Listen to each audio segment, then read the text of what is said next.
আসসালামু আলাইকুম। এটা কি মুথের বাড়ি? আপনার তো চিনলাম না। জি, আমি ঢাকা থেকে আসছি, মোয়ের ক্লাসমেট। একটা মৌকে কি একটু ডাকা যাবে? ওর সাথে একটু কথা বলতাম। আপনি তো মোয়ের মামা, তাই না? খড়গুলা ডাকছো তো ঠিক মতো? ঢাকছি তো। খেয়াল করছো তো যাতে পানি না ঢোকে? পানি ঢুকলে কিন্তু সব কিছু দিব গিয়া। আমার সাথে কথা বলতেছেন না কেন আপনি? কখন থেকে আমি মৌয়ের কথা জিজ্ঞেস করতেছি, প্লিজ আমাকে একটু উত্তর দেন না। মৌ কোথায় আছে? সরি, দেখা ওটা খুব খুব জরুরি আঙ্কেল। একটাবার একটু ওকে একটু বলেন না। মোর সাথে তোমার দেখা হইব না। মৌ নাই। নাই মানে? মৌ মারা গেছে। পোলারা দেখো বৃষ্টিতে ভিজা কেমন শীতে কাঁপতাছে, আমার না খুব খারাপ লাগতেছে। একটা মেয়ে মারা গেছে শোনার পর বেহায়ের মতো দাঁড়ায় আছে, লজ্জা শরম নেই। এতবার বললাম যাও গা, তাও যায় না।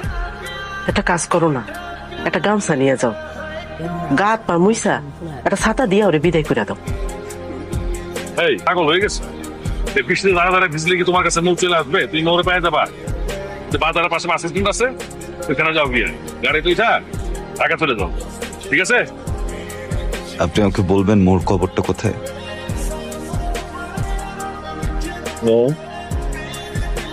দেখো বাবা, আমার ঘরে একটা মেয়ে আছে বাবা। গ্রামের কেউ যদি জানে যে তুমি আমার ঘরে থাকো, মান সম্মান থাকবো না বাবা আমার। যাও গা বাবা। কি খবর? এলন, খাবারটা খায়ালন, খাওয়ার পর ওষুধ খেতে হবে। আপনি যদি খাবারটা খান তাহলে আপনার একটা খুশির সংবাদ দিব। বলো। আব্বা আপনারে মিথ্যা কথা কইছে, মো আপুর কিচ্ছু হয় নাই। আচ্ছা, আমি একটু বেরোচ্ছি, আবার একটু দেখে আসি। ঘন্টা 2-3 সময় লাগতে পারে। আপনার খাবার রেডি আছে, আপনি খেয়ে যান। আলগা পিরিত দেখাবান। যখন পিরিত দেখানোর সময় তখন তো দেখাও না। এখন তো আলগা পিরিত কেন দেখো? বেশি কথা বলবা না, মুখে মুখে কথা কম বলবা। থাপড়া যাও। আপা, তুই এখানে কি করতেছিস? মামামি শরীর ভালো তো? তো ঝামেলা হয়েছে কোনো বাসায়? না আপা, কোনো সমস্যা হয়নি, আমারে মাফ করে দিও। কি করছিস সেটা তুই? নিয়ে আসছিস কেন রে? কি বলছিস আর কি করলি? নিয়ে যা এখান থেকে, তাড়াতাড়ি নিয়ে যা। ওর দোষ নাই, আমি জোর করছি। কেন করছো এমন? কোনো কথা হবে না এখানে। মাহিন, তুমি এখান থেকে চলে যাও প্লিজ। ঠিক আছে, থাকো। মাহিন, তুমি যাও না, আল্লাহর ওয়াস্তে তুমি এখান থেকে চলে যাও। বুঝতেছো না ব্যাপারটা? হ্যাঁ, পাগলামি করো না, যে কোনো সময় কিন্তু চলে আসবে, বুঝছো? অনেক বড় ঝামেলা হয়ে যাবে। আপনি শোনেন। কি নাম তোমার? মৌ। সুন্দর। ভয় পাইছো? তুমি যেটা দেখছো ওটা মারামারি ছিল না, শাসন ছিল। আরে তোমার নাম যেন কি? মাহিন। তুমি অতি বাড়া বেড়েছো। আজকের পরে তোমার নামে যদি কোনো অভিযোগ জমা পড়ে, তোমার চাকরি নেই। আমি যেন আর কখনো তোমাদের নামে কোন ধরনের অভিযোগ না শুনি। এই কি ব্যাপার? এই ছেলেটাকে আমি বকলাম, ছেলেটা আমল দিল না, চলে গেল। এই মেয়েটাকে? কেমন আছো তুমি? ভালো। আমি ভালো নাই, গতকাল থেকে অনেক জ্বর। তোমার ছোট থেকেই আমি যদি কিছু চাই আর সেটা যদি সেই সময় না পাই, আমার খুব জ্বর আছে। জ্বরটা তো কমানো দরকার, তাই না বলো? আই লাভ ইউ মম, অনেক ভালোবাসি।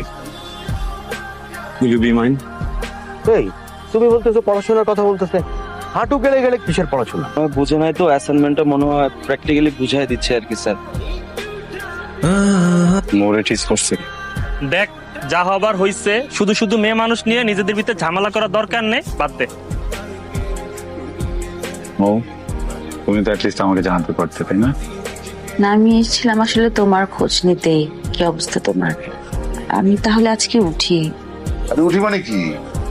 সে তো মেসে গিয়ে ডাল ভাত আর কি আলু ভর্তা খাবার। না, আসলে আমরা একটা টিউশনি করি তো, ওখানে যেতে হবে, টাইম মিস করা যাবে না আঙ্কেল। আমি আজকে আসি। আসসালামু আলাইকুম। আমি না না না, থাক। কেমন? এটার মধ্যে একটা খরচ। তুমি যদি এরপর থেকে আর মারামারি করো, তুমি ধরনের গ্যাঞ্জাম করো, আমি কিন্তু তোমার সাথে আর কোনো যোগাযোগ করবো না। কি বলতেছে?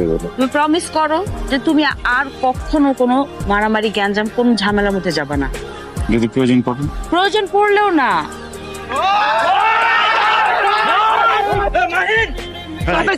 ক্যাম্পাসে একটা মাথা ফাটা ফেলছে, তাড়াতাড়ি মাহিন, আজকে না প্লিজ।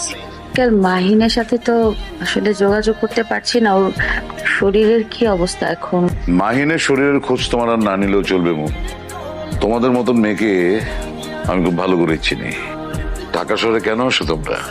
তোমাদের একটাই টার্গেট থাকে যে ঢাকায় এসে একটা বড় লোকের ছেলেকে যে কোনো ভাবে হোক পটানো, আর না তো একজন সুগার ড্যাডি জোগাড় করা। ব্যাস। ঠিক। Shut up! Just shut your mouth. তোমাদের কাছ থেকে একটা দুদিন পর পর ডেট করা, পেটে বাচ্চা নিয়ে বাসায় এসে বলবে যে মাহিনের বাচ্চা, ব্যাস তাহলে তো কেল্লা পথে। দাঁড়াও, বাইরে আমার 4টি পালা কুকুর দাঁড়িয়ে আছে। তুমি যদি ওদের খাবার হতে না চাও তাহলে আজ এক্ষুনি তুমি শহর ছেড়ে চলে যাবে, এক্ষুনি চলে যাবে। উপস্থিত মুরব্বী, আমরা শাস্তিও তো দেওয়া হয়েছে অনেক। আমি বলতে চাইছিলাম কি, বাইরের মানুষ এবার ওরা আমরা বিদায় করে দিই, ছেড়ে দিই ওরা। আমি আপনাকে ওরা কথা দিতেছি, যদি ও আবার কোনোদিনও আসে তাহলে আমি নিজে ওরা পুলিশের কাছে ধরে দিব। মামা আপনি এটা কি কইতেছেন? হ্যাঁ, ওর এত বড় সাহস আমার বাড়িতে ঢুকে আমার বউয়ের লগে যাতা খুশি করবো? ওরে আমি কাইটটা গাঙে ভাসায় দিব। ওর এত বড় সাহস কিভাবে হয়? খবরদার! কি করলি? ওর গায়ে কোনো হাত দিবেন না। কি করলি? আমার যত খুশি মারেন, কোনো অসুবিধা নাই, কিন্তু ওর গায়ে কোনো হাত দিবেন না। আবার কথা হাতটারে কাইটা আমি বাজারে নিয়ে তুলে রাখি, যাতে এলাকার সমস্ত পুরুষ মানুষ দেখে আর ভয় পায়, জীবনে যাতে কোনোদিন পড়বে না তোলে। মধ্যে কি আপনি আমার গায়ে হাত তুলতেছেন কিসের জন্য? ভুল আমি করছি, অন্যায় যা করার সব আমি করছি। আমি তোর লগে অনেক বড় অন্যায় করে ফেলেছি রে মা। তোরে আমি এই পশুটার কাছে বিয়ে দিছিলাম, আমার তুই মাফ করে দে মা। আমি শুনছি এতদিন এই শয়তানটা তোরে অত্যাচার করে, কিন্তু আজকে নিজের চোখে যখন দেখলাম, তোরে আর এই বাড়িতে আমি রাখব না, তোর আমি নিয়ে যাবো। আমি নিয়ে যাই ওরে, আমি ওকে অনেক ভালো রাখবো, অনেক আদরে রাখবো। এমন কিছু করবো না যেটা তো কষ্ট পায়। কোনোদিন ওর দিকে কড়া চোখে তাকাবো না। মানুষটা তো আমারই, কিভাবে যেন আমার কাছ থেকে অনেক দূরে চলে আসছে। আমার মানুষটাকে আমার কাছে ফিরে দেন না প্লিজ। ভুল করতেছো, এখন আমাকে বলতেছো নিয়ে যাবা, কিন্তু মাইয়া তো আমার বিবাহিতা। 2 দিন পরে যখন তোমার কথাটা মনে পড়বো, তখন যে তুমিও পশুটার মতো লাগে আচরণ করবো না, তার কি গ্যারান্টি আছে?